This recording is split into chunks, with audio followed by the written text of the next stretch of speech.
Bom dia para você que nos acompanha de todos os lugares do Brasil e até de Portugal, que eu estou super contente com a participação do mercado português agora aqui acompanhando a gente no nosso Rio Talks, edição em português.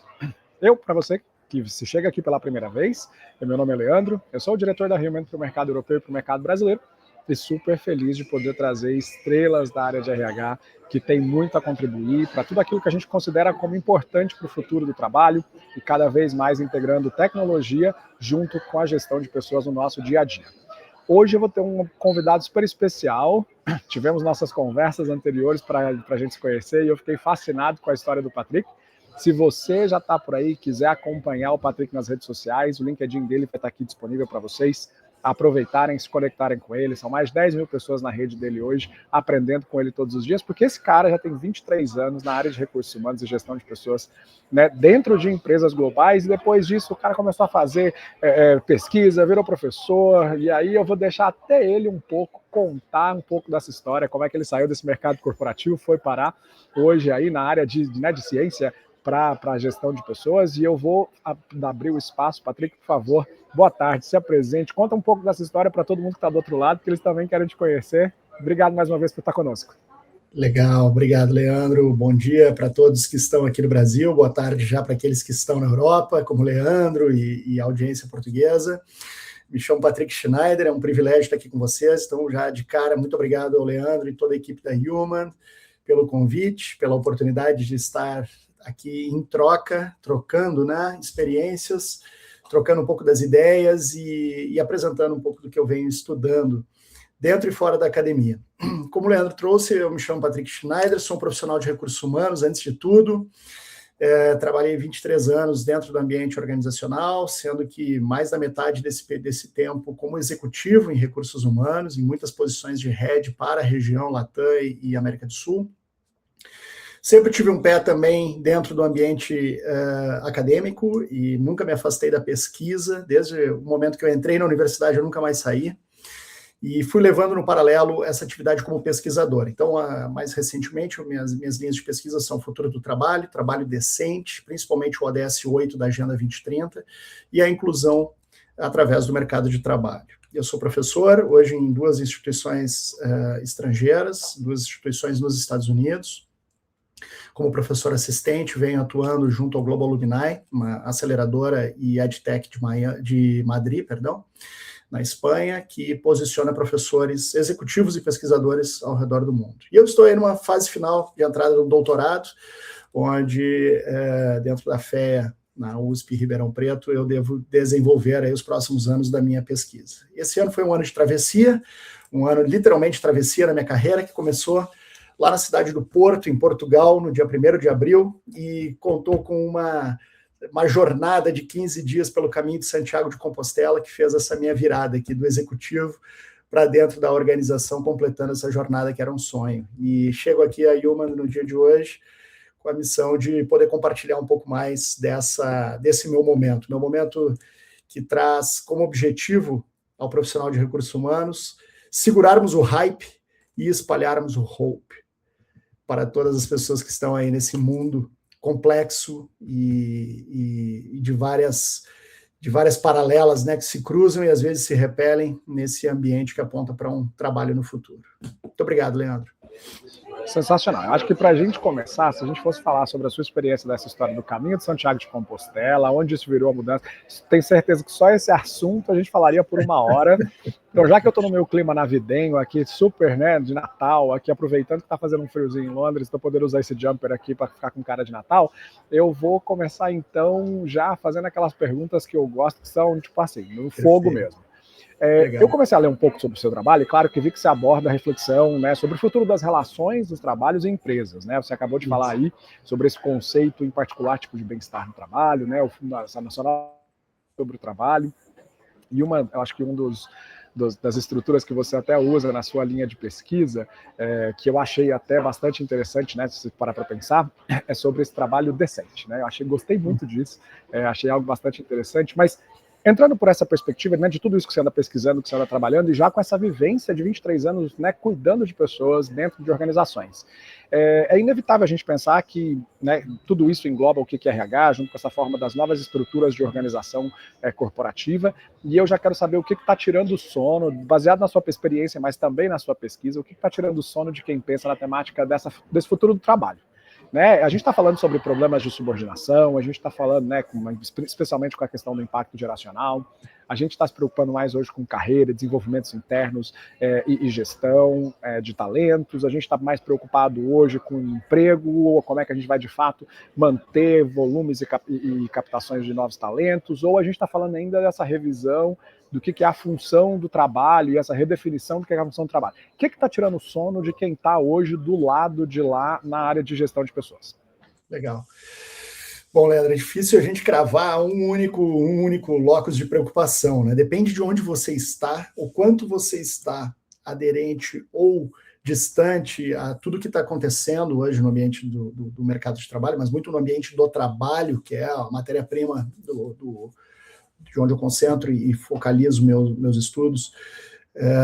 Isso pode ser a chegada da rede social, pode ser da rede integrada através da IA generativa, as redes sociais que hoje têm trabalhado dioturnamente, né, para gerar um ruído em torno da relação de trabalho atualmente, e aí impacta gerações, mas não só. Um número muito interessante que eu vi recentemente no evento Carreira do Futuro, promovido pela Companhia de Talentos, onde a geração Baby Boomer é uma das que tem maior expectativa em trabalho remoto, por exemplo.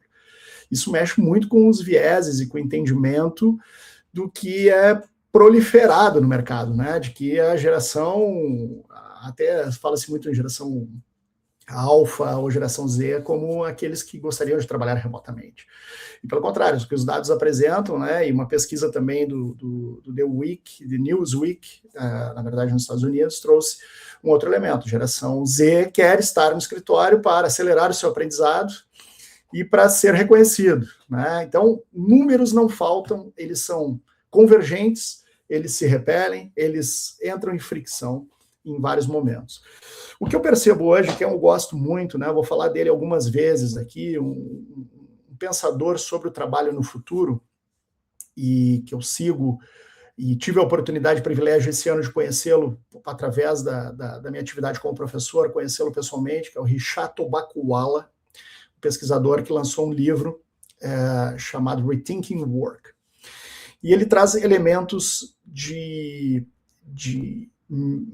elementos estressores, como ele apresenta, ou ansiolíticos do ambiente de trabalho. E ele lista isso como elementos que trazem um movimento tectônico no ambiente de trabalho, ou seja, seria como placas tectônicas que estão em disputa, e aí ele traz capital e trabalho, mas muito fortemente aqui, eu diria, força de trabalho e as organizações, nos tempos de hoje, onde, de um lado, há um ambiente de ameaça, digamos assim, quanto à adoção de novas tecnologias, e do outro lado, um ambiente que se coloca como passivo na tomada de decisão a respeito dessa nova relação ou dessa nova construção com a adoção da IA e a chegada de agentes autônomos e chegada de uma tecnologia que vem para a automatização, que vem para uma automatização massiva, eu diria até, que vem para repensar atividades e até para repensar a nossa relação com o trabalho. O Tobaccowala, ele defende muito que o grande outcome da nossa pandemia de Covid-19 não foi o local do trabalho. E esse é um erro, nós pensarmos que o ambiente de disputa do trabalho hoje é o local onde o trabalho é tomado. Se isso é presencial, se isso é remoto, é híbrido, e aí os números do trabalho remoto eles vão diminuindo e as pessoas vão trazendo notícias aí de que, né, é quase que uma precarização completa do trabalho. E o autor ele defende que o grande outcome está muito longe do local do trabalho, mas sim a relação que nós temos com o trabalho. Isso mudou na pandemia, de fato. Então, dentre as listas possíveis aí de ambiente de disputa dentro do espaço de trabalho hoje, o espaço coletivo de trabalho, muito fortemente fala-se no ambiente de segurança, e segurança aqui psicológica, para que eu possa ser quem eu sou, para trazer as minhas ideias, para que eu compartilhe os meus pensamentos num ambiente de retomada de um trabalho presencial ou num ambiente de retomada de um trabalho mais parecido em como o conhecíamos no pré-pandemia.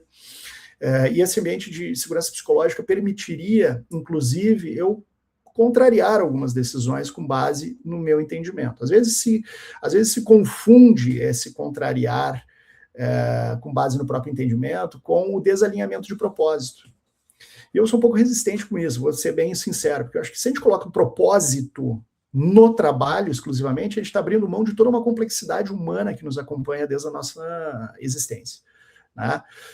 O nosso propósito tem que ser muito maior do que o ambiente de trabalho, e a gente veio numa toada, digamos assim, de tentar fazer a conexão íntima de um propósito ligado ao trabalho. E o não concordar com alguma condição ou situação posta dentro dessa dinâmica, né, de oferta e tomada de trabalho ou de serviço, isso deve ser algo que nos acompanha nesse trabalho no futuro, até pela autonomia da vontade das pessoas. Assim como nós temos pessoas que se colocam no polo passivo, né, de que a inteligência artificial vai suprimir os postos de trabalho, e eu acredito numa transformação do trabalho.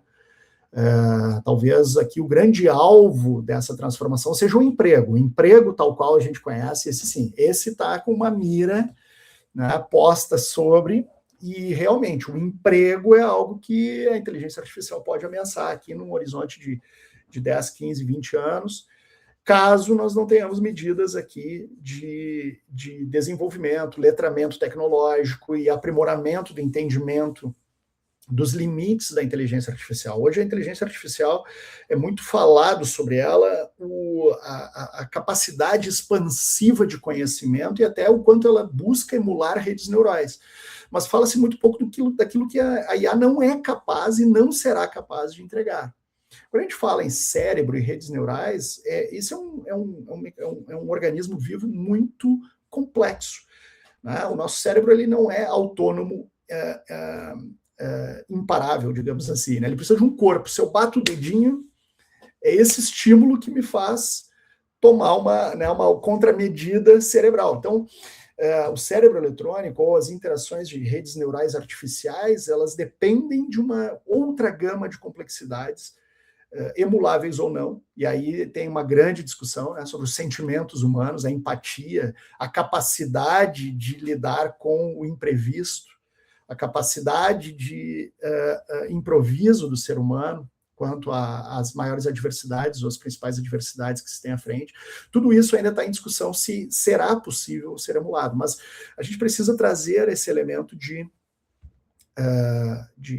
refrear todo esse barulho, limpar essa tela e construir, e aí sim eu vejo, tentar construir ambientes de empoderamento das pessoas quanto a esse letramento tecnológico e entender o entendimento, né, ou levar esse entendimento massivamente para o maior número de pessoas do que das regras do jogo.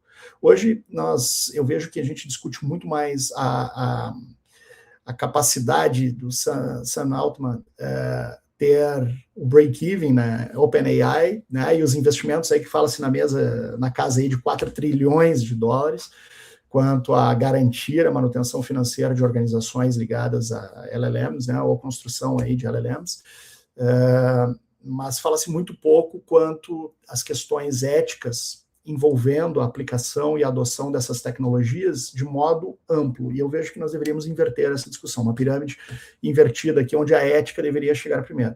Nós tivemos uma jornada, quando começamos a falar em Data Lake e Big Data, nós tivemos uma jornada aí de grandes impactos ruins na utilização de dados, quando se definiu que os dados eram o petróleo, mas não se definiu quais eram as regras do jogo para a exploração desse petróleo, né? Então, a capacidade regulatória no ambiente de IA, ela se faz premente, se faz muito importante. Sairmos, de fato, desse hype, né? Realmente é uma tecnologia encantadora. Eu tive a oportunidade agora de gerar o meu primeiro clone pela Delphi.ai, né? E é assustador. Com 70 horas de treinamento, eu poderia ter uma pessoa me representando aqui nesse Talks hoje, talvez aqui com alguns deslizes, mas é impressionante, é encantador, mas a gente tem que sair desse buzz e conseguir também iniciar uma jornada protagonista humana para dizer, beleza, quais são os contornos desse futuro, por que nós precisamos falar de supressão de postos de trabalho, né? Por que a gente tem que falar de renda básica universal, por que nós não falamos aqui de letramento, de upskilling, de reskilling massivo, de repensar a relação com o trabalho a partir da experiência pandêmica. Então, o que me tira o sono hoje é o quanto nós estamos à margem de discussões profundas, e estamos profundos em discussões rasteiras, que deveriam ser, que são episódicas, de entretenimento e muitas vezes até de hype mesmo, né? Então a gente precisa realmente discutir com profundidade, porque eu sou um otimista e acredito que nós estamos aí às portas de uma grande era exponencial para a humanidade, onde nós podemos ressignificar, sim, de fato, como nos relacionamos com o ambiente de trabalho. Acho que uma das coisas mais fantásticas de conversar com um professor é esse fator de vocês sempre verem o lado belo da coisa, o lado positivo, otimista da coisa. E eu gosto muito disso porque a gente está precisando disso. Eu acho que hoje a humanidade está precisando de mais professores, a gente precisa de mais gente vendo o lado bonito da coisa, porque quando você me deu essa resposta, eu fiquei pensando, rapaz, não tem ninguém dormindo, né? Porque a gente está preocupado sobre essa redefinição do que é emprego, e aí você imagina o que está passando na cabeça de quem está do lado de RH, que não está conseguindo nem gerir as pessoas, e agora está tendo que gerir essa expectativa do que vai mudar com essa definição do emprego, que é onde as pessoas executam. Deve estar uma loucura.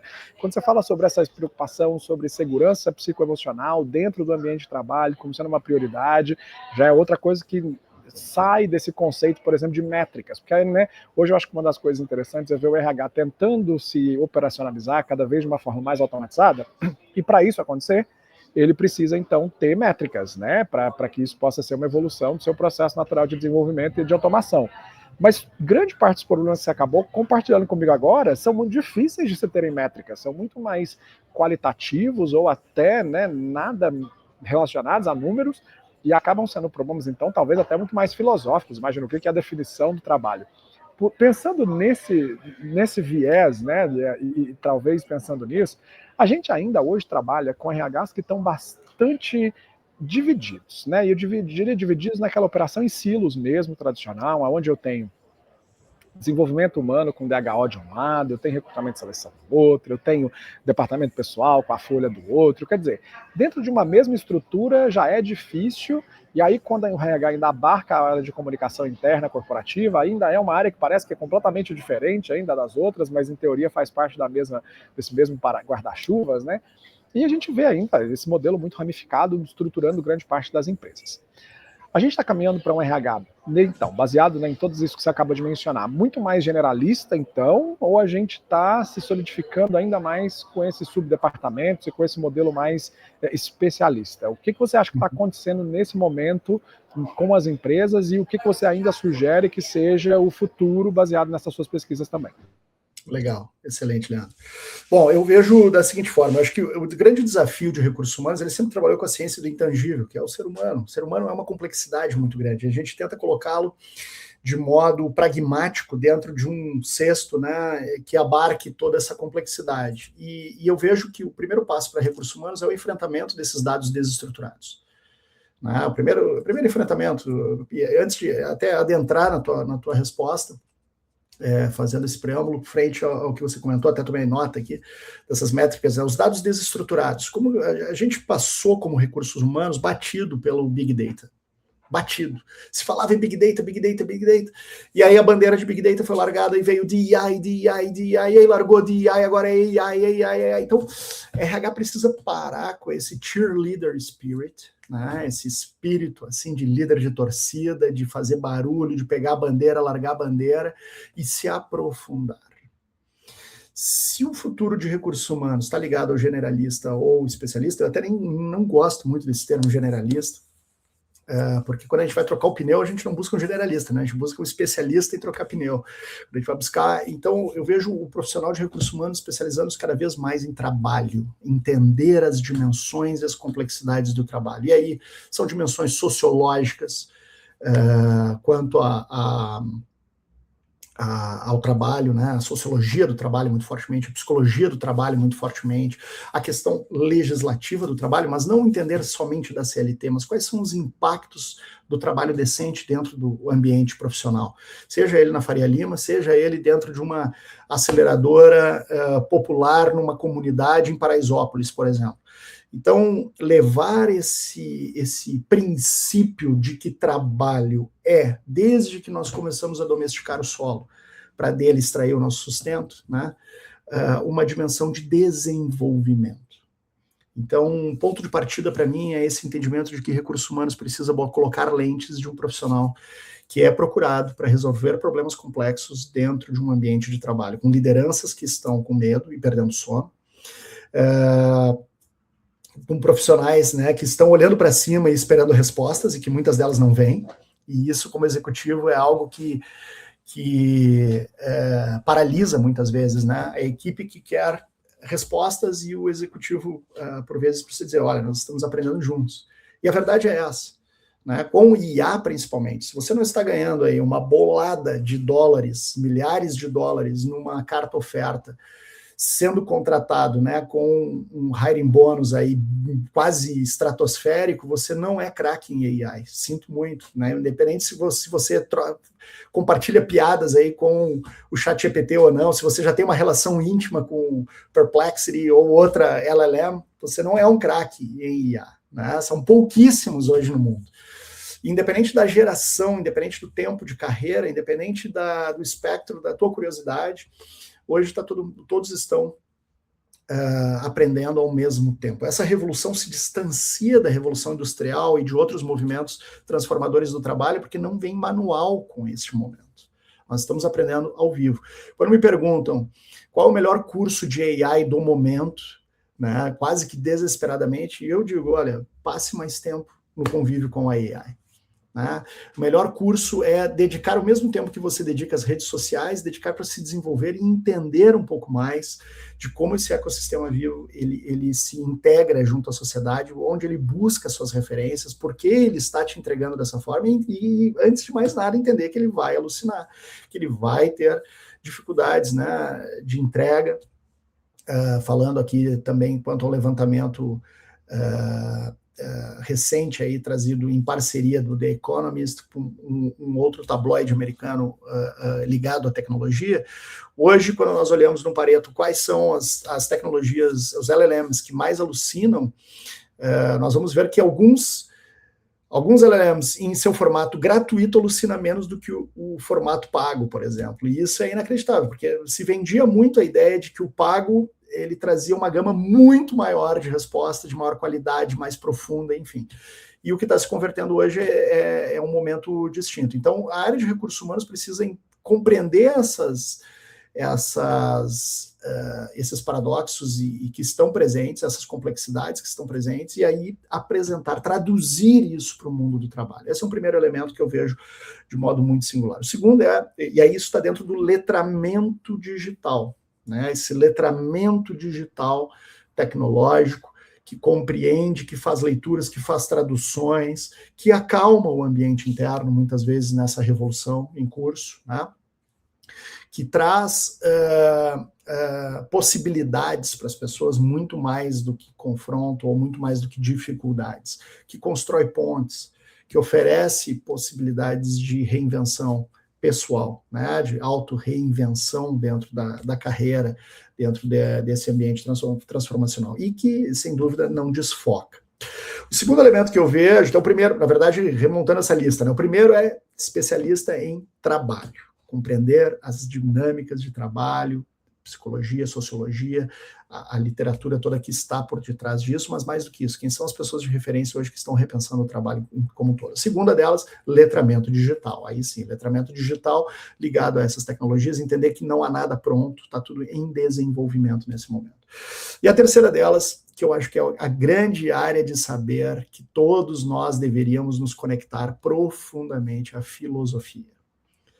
Hoje, saber fazer as perguntas corretas é mais valioso do que você dominar todos os LLMs. Se você tem apenas um LLM, uma linguagem natural, através de uma plataforma, seja ela o GPT, Gemini, Claude, Perplexity, aqui você escolher, é mais importante você saber a pergunta, como fazer esta pergunta. Propor pergunta aos grupos de trabalho dentro das integrações. E hoje os agentes trabalham fundamentalmente, matéria-prima para se lidar com agentes autônomos, é saber fazer as perguntas adequadas para que se crie, né, essas trilhas e cadências algorítmicas possíveis de interconexão desses agentes com a sua atividade. Muitas organizações contratam pacotes de agentes, colocam lá uma conta do Slack, uma conta do Gmail e acham que o agente vai sair trabalhando numa mentalidade taylorista do trabalho, né, da Revolução Industrial.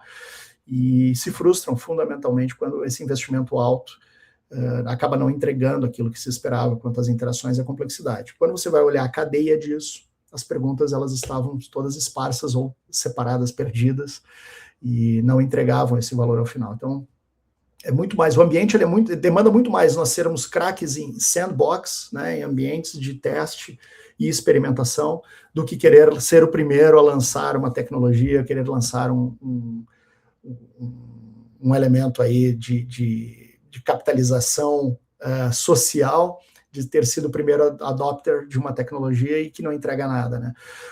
Acho que a experiência com o metaverso, ela frustrou muita gente, porque botou muito dinheiro nisso, e também trouxe um ceticismo que está contaminando hoje a jornada e a discussão da AI, só que nós estamos falando de tecnologias extremamente diferentes. Então, a filosofia por trás do pensamento humano é algo que vai desafiar muito essa tecnologia, os próximos capítulos do trabalho, sem dúvida nenhuma.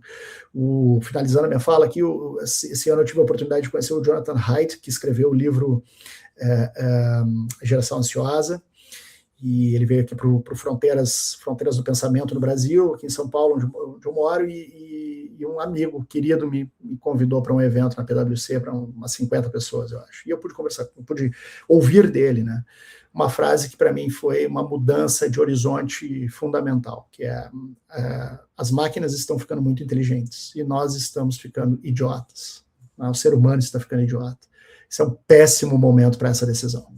Então, de fato, quando a gente vê a geração Z saindo das redes sociais, fechando contas na rede social, lendo livros físicos, e quando nós vemos movimentos aí anti-ansiedade, e esse rio, então, ele baixa um pouco, né, o seu volume d'água, nós vemos as pedras aqui saindo de gerações X, Y e outras tantas, né, os millennials aqui, que apontavam o dedo para a geração mais nova e que percebe o quanto dedica tempo para rede social, quanto dedica tempo para scrolling, né, em redes sociais, e quanto dedica tempo para outras bullshiterias aí que estão nos cegando dentro desse ambiente social que está em transformação em curso de modo bem acelerado.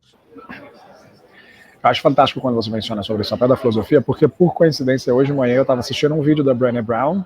A Brené Brown, para quem não conhece, ela é, se não me engano, uma das members, né, do Huffington Post Foundation, Huffington Foundation nos Estados Unidos.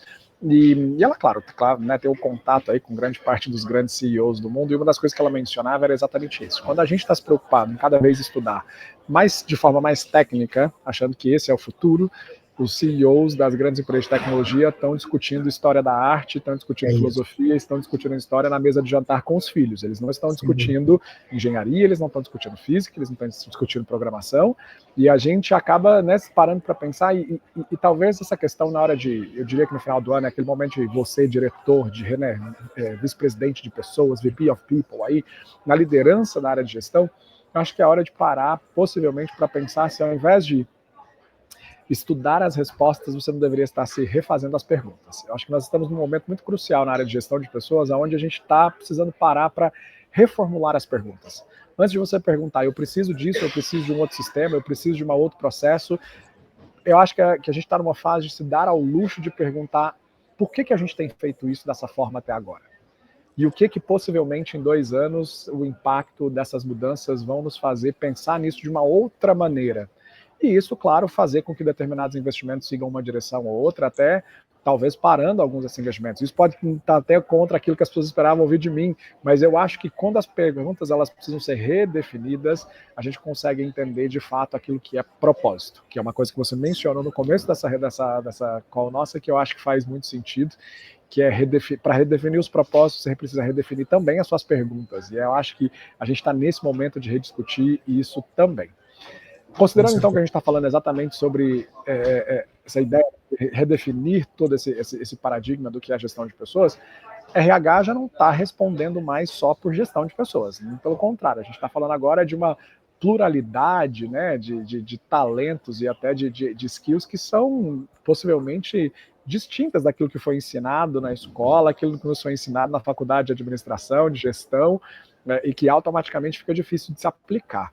Eu queria aproveitar então e fazer um gancho e perguntar, dentro dessa perspectiva, a gente teve uma revista, um artigo aqui na BBC de Londres, aonde se falava sobre a migração, aonde empresas estão agora juntando o RH ao departamento de TI. Essa era a manchete. Por que empresas estão juntando RH ao departamento de TI? Como que você interpreta essa manchete, baseado nisso que você acaba de comentar, em todas as diferentes facetas assim, da realidade do dia a dia de trabalho que estão mudando, estão nesse processo de mudança? Você acredita que realmente está tendo essa mudança de relevância? A tecnologia está... Como que a gente... Perfeito. Leandro, falhou seu áudio aí, mas eu acredito que compreendi a tua pergunta aqui. Essa transição e essa aproximação da área de gestão de pessoas com a área de TI, né, e outras áreas. Você voltou, Leandro, você quer completar? Eu estava, como você travou aqui, eu já estava assumindo a resposta, mas acho que eu posso ir em frente. Eu vejo um movimento significativo de novos entrantes na área de gestão de pessoas, na área de recursos humanos, né, vindos de áreas de operações, vindos de áreas de projetos, vindos de áreas de marketing, vindos da área de TI. E isso não é um movimento novo, é um movimento que vem ocorrendo ao longo do tempo. Eu diria aqui que desde o término da emergência global pandêmica, a área de recursos humanos, que foi colocada a caneta na sua mão durante a pandemia para resolver, né, criticamente, muito do que estava sendo enfrentado naquele momento. Quando volta da pandemia, uma expectativa se renova com o enfrentamento de outras complexidades. E ali, o papel de RH ele foi claudicante, ele tremeu, né? E muitos executivos hoje, em recursos humanos, passaram por pós-superada essa experiência pandêmica, tem passado, e é só olhar o LinkedIn brevemente, é só olhar relatos aí em eventos como esse, do número de profissionais que passaram por questões de burnout, questões de saúde mental, questões de problemas dos mais derivados à estafa ligada ao trabalho, nos últimos 1 ano e meio, 2 anos. E isso se deve fortemente a essa pressão vertical colocada por respostas, né? Há uma percepção, e principalmente uma matéria como essa, né, de que o futuro do trabalho passa por uma inter-relação entre agentes autônomos, entre tecnologia e pessoas. Isto executando tarefas dentro do ambiente de trabalho. E com isso, a chegada de profissionais de TI tornou-se, ou vem tornando-se, uma constante dentro da área de RH. Eu diria que tem 3 grandes organizações brasileiras hoje que acabaram de fazer movimentos grandes no seu topo, com posições de vice-presidência, de cadeira de número 1 de recursos humanos, né, em C-Level, que não tiveram sucessores ou egressos da área de recursos humanos. Grandes marcas brasileiras com representação mundial. E que não tiveram representantes da área de recursos humanos na sucessão. Isso aponta para um lugar que eu vejo de muito debate, muita discussão ao longo desses 23 anos, né? O quanto a área de recursos humanos estava tendo profundidade na sua formação, no seu letramento, na sua especialização, na sua interação com um mundo em transformação, ou o quanto a área de recursos humanos estava se fechando em processos e paradigmas internos de crenças e vieses dentro de uma área, né? Se nós olharmos aqui o movimento de diversidade, equidade e inclusão recente e o contramovimento, né, contra esse tipo de prática dentro da área dentro das organizações, nós vemos ali uma assinatura da área de recursos humanos, sem dúvida nenhuma. Justamente em não ter atuado nos dados desestruturados que nós falamos antes.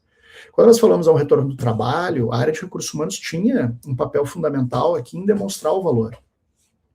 Eu lembro, durante a pandemia, eu trabalhei, é interessante, porque durante toda a pandemia eu trabalhei no presencial, né, dentro de uma unidade fabril, como head de uma fábrica, mantendo essa organização funcionando, porque era uma função essencial. E depois, superada a pandemia, justamente quando os empregos estão se tornando-se presenciais novamente, eu estou no 100% Anywhere Office, né? Então é curioso porque fui no movimento contrário. Mas durante esse movimento pandêmico, eu olhando como um profissional que trabalhou no presencial durante a pandemia, eu via indicadores como o aumento de produtividade por se trabalhar à distância, né? Como sendo a bandeira da área de recursos humanos pela manutenção do home office, vamos chamar assim, ou trabalho remoto, né?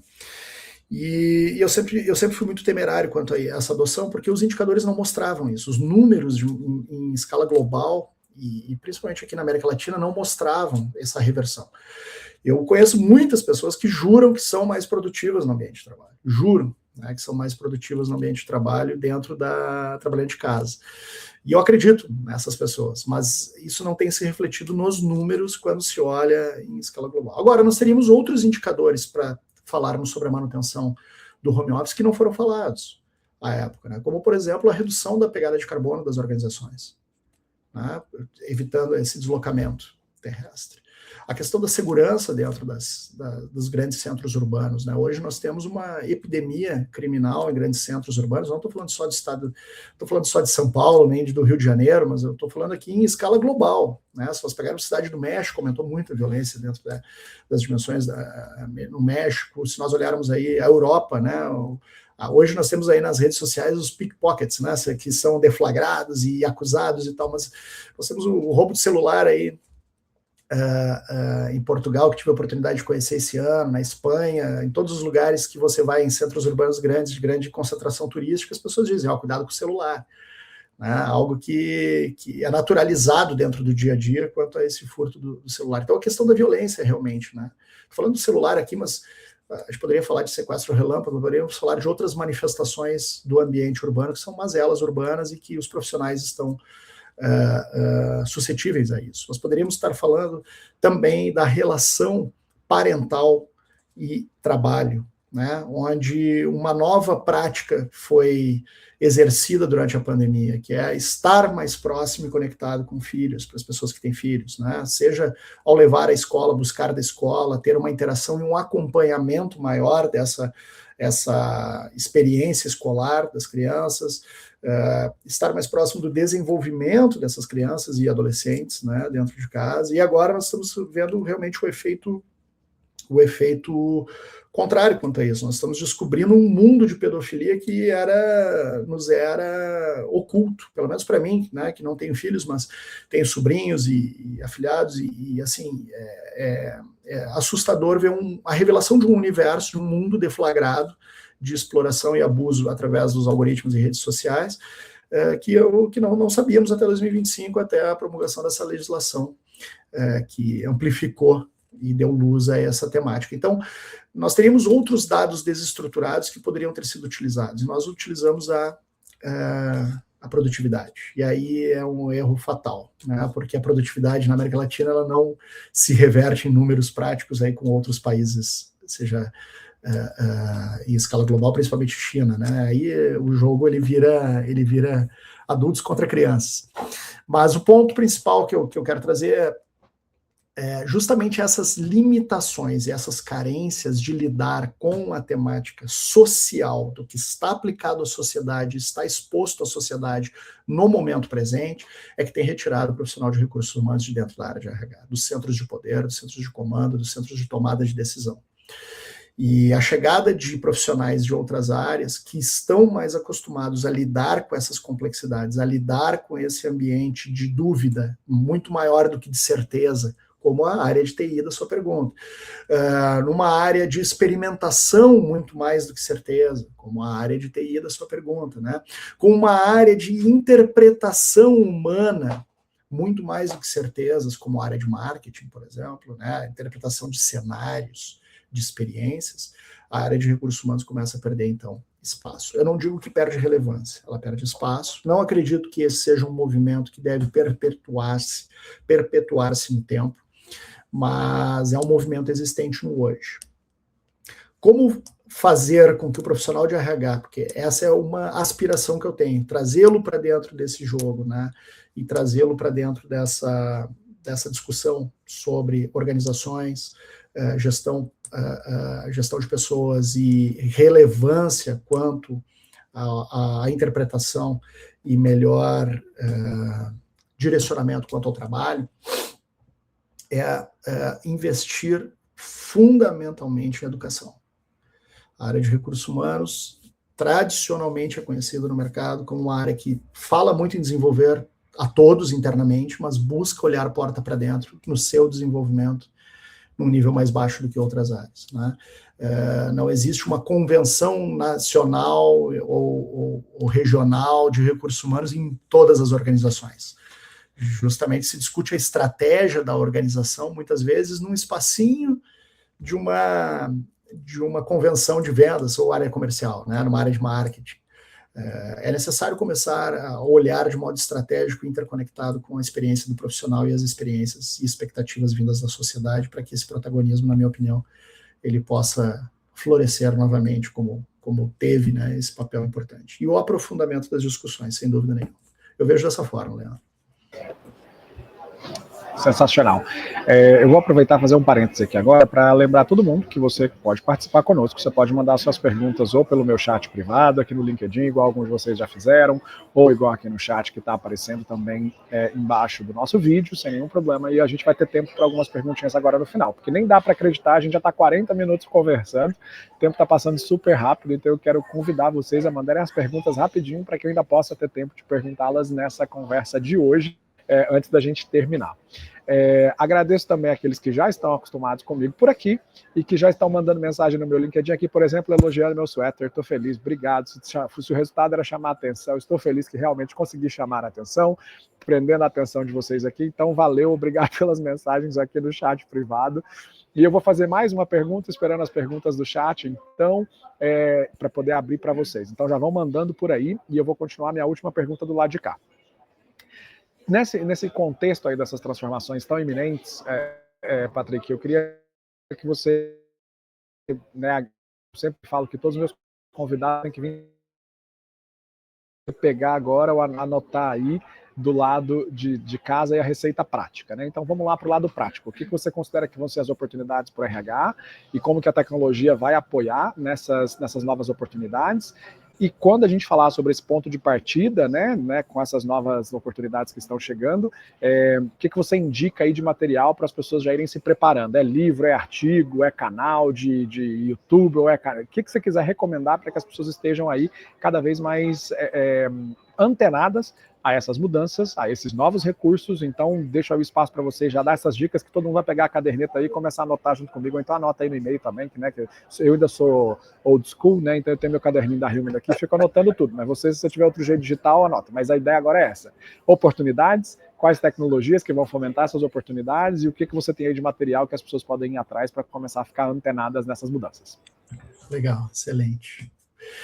Eu gosto muito de fazer recomendações, vou deixar a recomendação ao final da minha resposta aqui, vou começar de modo bem prático, falando sobre o ponto de partida. Patrick, eu estou chegando, eu estou perdido. Escuto muito isso, né? Estou perdido e com medo que a minha função não exista no futuro.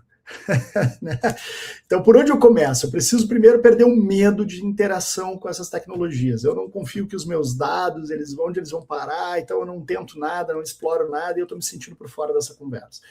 Eu entendo que o primeiro passo hoje é olhar para dentro da sua organização, se você estiver dentro de uma organização, e entender quais ferramentas a organização já adotou.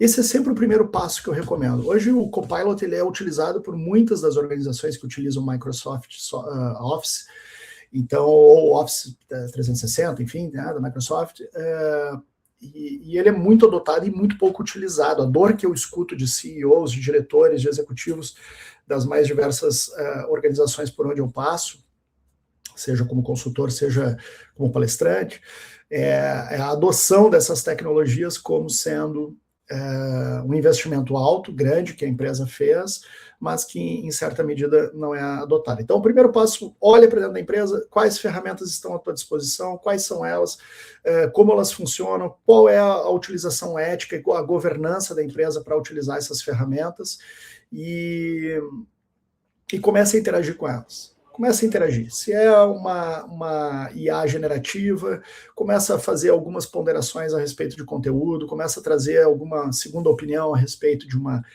uma estratégia que você vai colocar em curso, né? Hoje nós temos basicamente 3 grandes utilizações de IA aplicadas a recursos humanos. A primeira delas é a IA generativa como copiloto de estratégias, né?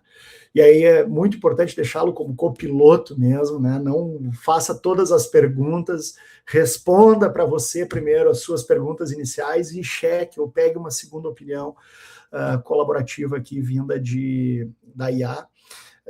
E assim como um copiloto, busque rotas novas, novos caminhos e novas possibilidades com a IA generativa. Uma segunda utilização aqui é quando você já estiver mais familiarizada com esta tecnologia, utilizá-la para a automação de pequenos passos do seu dia a dia. Automação, usando aí como um assistente pessoal, usando como para fazer uma pequena ata de uma reunião, por exemplo, para fazer um pequeno ajuste numa apresentação ou trazendo novos insights, novos inputs, né? E aí, num terceiro momento, aí sim, começar a pensar elementos mais complexos, perguntas mais complexas para essa interação. Então, o primeiro passo é interaja com a tecnologia, né? Eu tenho um dado inacreditável e um autor que fala sobre isso de modo brilhante, que ele fala que o iPhone ele não vai mais dar saltos de tecnologia, né? Ele vai mudar a câmera de lugar e vai ficar jogando a câmera de um lado para o outro, de um lado para o outro, de um lado para o outro, para dar essa sensação de que, olha, eu estou fazendo parte de uma comunidade atualizada, porque visualmente você vê que essa câmera mudou. Mas enquanto o dado importante de que mais de 90% dos usuários do iPhone não usam 8%, até 8% dos recursos ali embarcados, né?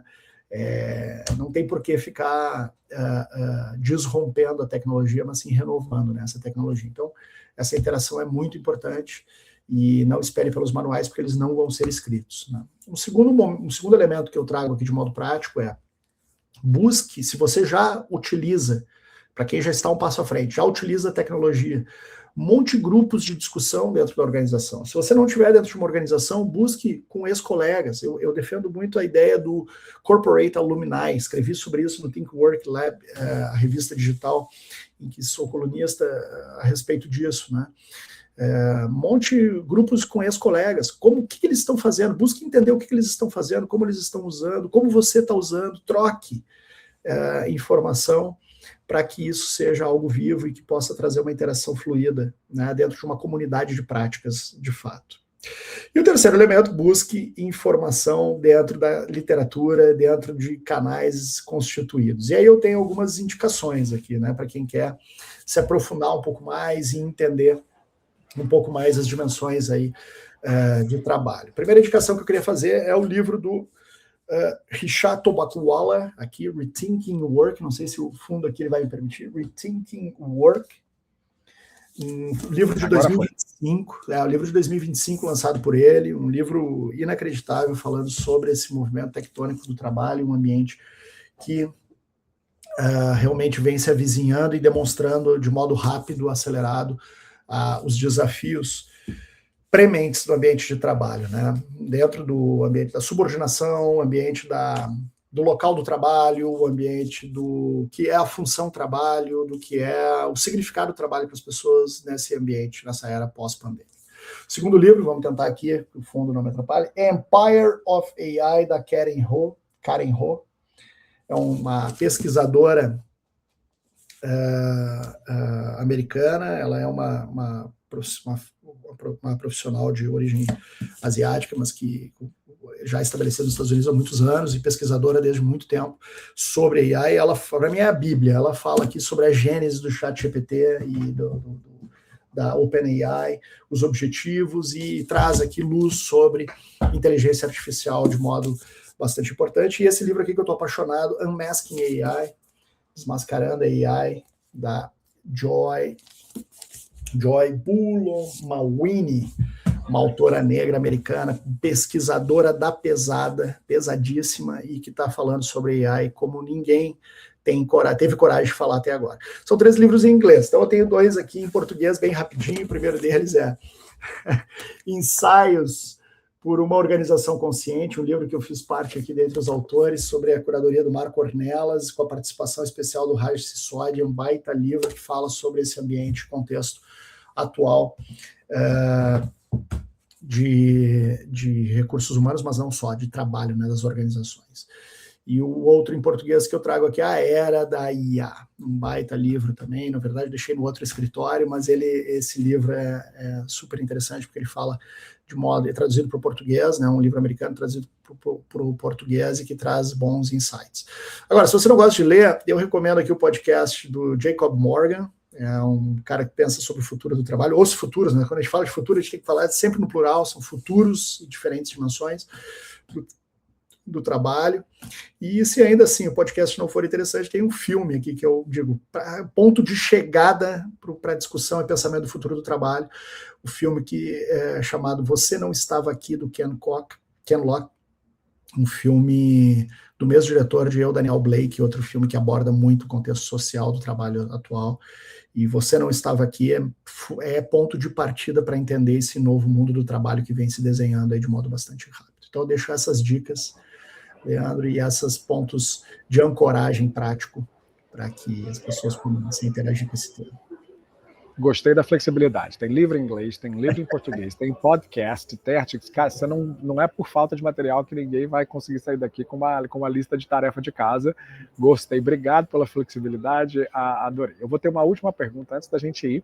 O Pablo está nos perguntando, então, nesse momento de transformação digital, quais deveriam ser os indicadores prioritários para medir maturidade digital no RH nos próximos anos? Patrick, eu acho que você está no mudo, desculpa. Perdão. Pablo, primeiramente, obrigado pela tua pergunta. Eu vejo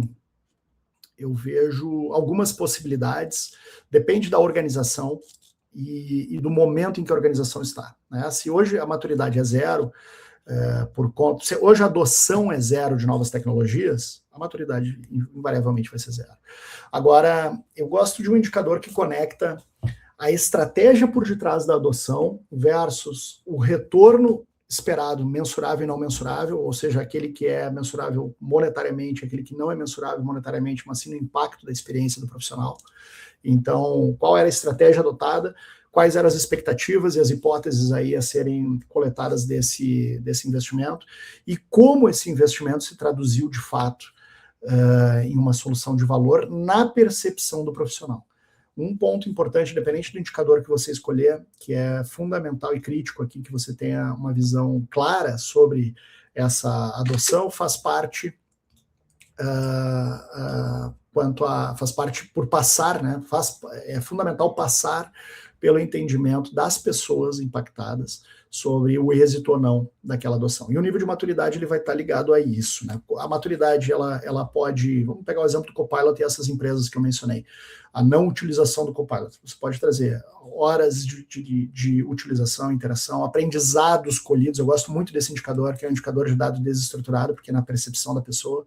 Então, quais foram você utilizou o Copilot dentro da organização? Legal. Como você utilizou? Eu fiz toda a apresentação no Copilot. Puxa, aqui tem uma maturidade baixa. Né? Não, eu usei o Copilot para me indicar possibilidades, caminhos e realmente aferir se eu estava no caminho certo. Legal. Ou me ampliou as possibilidades. Então, eu vejo esses dados desestruturados quanto pós-adoção, qual é a utilização na percepção das pessoas e o quanto isso facilitou o trabalho. Acredite se quiser, muita gente ainda diz dentro das empresas que a AI veio para atrapalhar. Porque eu tenho que fazer a pergunta 2, 3 vezes, porque eu não sei fazer o prompt, porque eu não... Enfim, hoje a AI já não está mais entregando valor somente baseado em prompt, né? Então tem sido muito linguagem natural.